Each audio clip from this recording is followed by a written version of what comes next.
Au nom du Père et du Fils et du Saint-Esprit. Amen.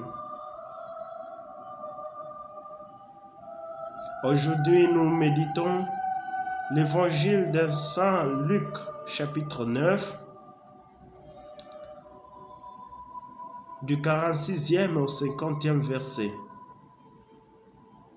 Nous lisons. Une question leur vint à l'esprit. Lequel d'entre eux pouvait bien être le plus grand? Jésus, sachant la question qu'il se posait, prit un enfant, le plaçant près de lui, et leur dit: Qui accueille en mon nom cet enfant m'accueille moi-même, et qui m'accueille accueille celui qui m'a envoyé. Car celui qui est le plus petit d'entre vous tous, voilà le plus grand.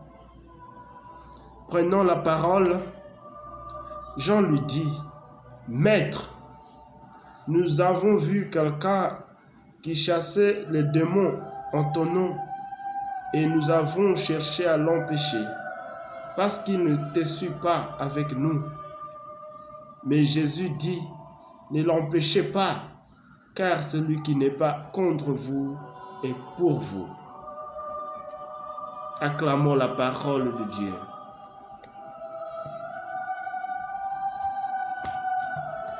Chers frères et sœurs, shalom. Les apôtres se disputent pour savoir qui est le plus grand. Telle une question de genre humain que tout le monde se pose peut-être dans nos groupes, nos différents groupes où nous fonctionnons. Pour les aider, Jésus répond d'abord à leurs questions avec une parabole d'un nouveau genre. Il ne s'agit pas d'un récit, mais d'un geste prophétique. Un enfant est placé au milieu du groupe. Que peut-on apprendre d'un enfant?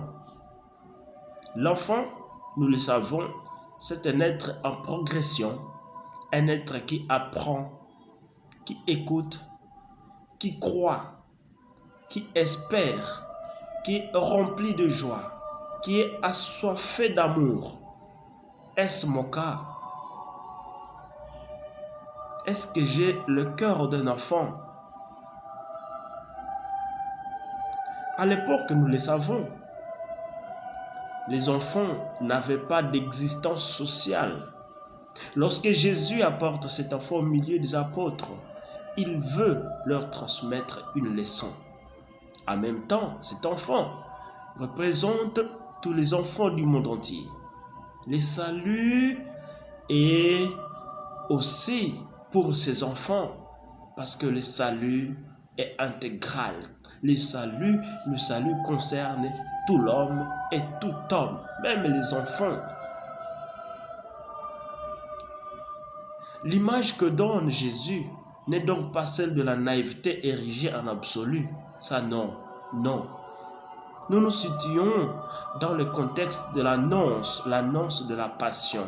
Jésus veut expliquer à ses disciples ce que va être le chemin du Fils de l'homme. Celui de l'innocent que tout le monde méprise. Il en sera de même pour ses disciples. La grandeur chrétienne est cachée dans ce qui est méprisable aux yeux des hommes. Shalom. Dès lors, pour accueillir Dieu, il faut accueillir son envoyé, que la passion aura rendu méprisable aux yeux des hommes. Voilà le message que Jésus veut nous transmettre aujourd'hui. Chers frères et sœurs, Jésus veut apprendre à ses disciples à rendre service et non à se préoccuper de futilité. Qu'est-ce qui est le plus grand? Non, ça ce n'est pas l'essentiel pour Jésus. Jésus ne veut pas que les disciples, les apôtres aient des postes qui dominent, pour qu'ils dominent les uns sur les autres. Non. Et le pouvoir de Jésus, c'est de pouvoir qui apprend à rendre service. C'est un pouvoir qui s'incline et qui rend service. La bonne nouvelle du salut passe par cette interaction avec l'autre. Jésus aide ses disciples à sortir donc de leurs préoccupations, de leurs questions et des difficultés qui le préoccupent.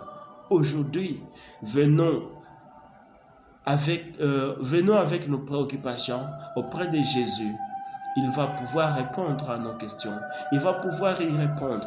Il va nous donner des réponses qui sont satisfaisantes. Venons avec confiance. Venons avec des cœurs pleins d'amour comme les cœurs des enfants.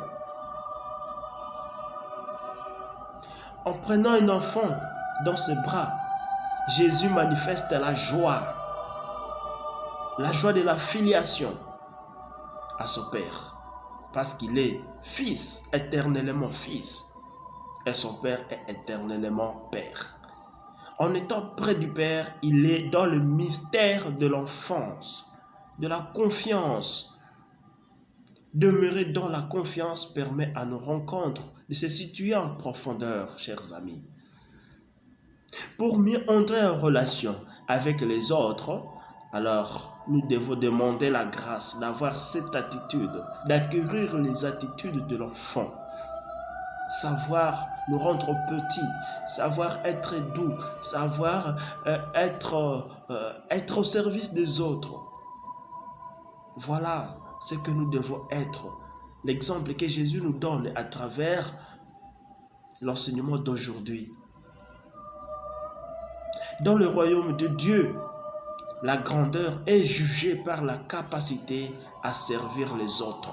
Mettons-nous au service les uns les autres. Mettons-nous au service. Servir quelqu'un, ce n'est pas se rabaisser. Servir quelqu'un, c'est au contraire être grand, montrer qu'on est capable de. C'est être. C'est le considérer. Voilà. Alors, en cherchant la grandeur selon la pensée de la chair, nous nous éloignons de Dieu. Ne cherchons pas la grandeur selon ce que le monde nous dicte. Ne voyons pas en premier lieu les modèles du monde. Le monde nous apprend carrément autre chose. Les grands de ce monde, ce sont les gens qui écrasent les autres, qui effacent le petit. Prenons l'exemple de Jésus qui nous montre que le grand, être grand, c'est savoir servir nos frères et nos sœurs. Que le Seigneur nous donne de choisir en toutes circonstances la place qui convient aux disciples du Christ. Que le Seigneur bénisse sa parole et qu'il nous aide à devenir petits, à rendre service chaque jour de notre vie. Au nom du Père et du Fils et du Saint-Esprit. Amen.